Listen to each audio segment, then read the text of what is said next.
जब मैं एकदम बिगिनर था तो मैं गलत तरीके से वार्म अप एक्सरसाइजेज की प्रैक्टिस करता था, जिसका मैं मैक्सिमम बेनिफिट उठा नहीं पाता था। तो गलत तरीका क्या है वार्म अप एक्सरसाइजेज को प्रैक्टिस करना? मैं जब बिगिनर था तो मैं ऐसे प्रैक्टिस करता था।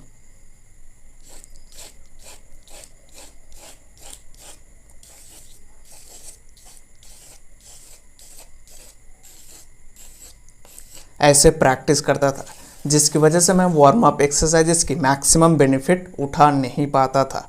तो ये रॉन्ग टेक्निक है, गलत तरीका है ये वार्म अप प्रैक्टिस करने का।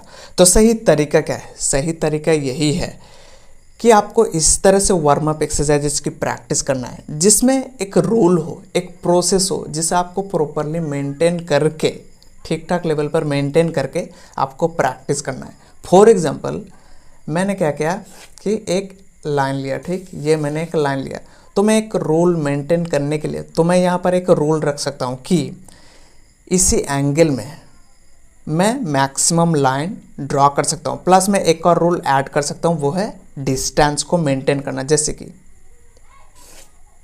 ये एक डिस्टेंस है, ठीक है, तो मैं इसे अच्छे से मेंटेन करके मैं इसी तरह से मैक्सिमम लाइन ड्रॉ करने की कोशिश करूँगा, जिसमें हमारा गोल यही होगा कि ये जो जिस भी एंगल में ये लाइन है, ये सारे लाइन इसी एंगल में होना चाहिए। प्लस इसका जो डिस्टेंस है, ये डिस्टेंस भी ठीक ठाक लेवल पर मेंटेन होना चाहिए।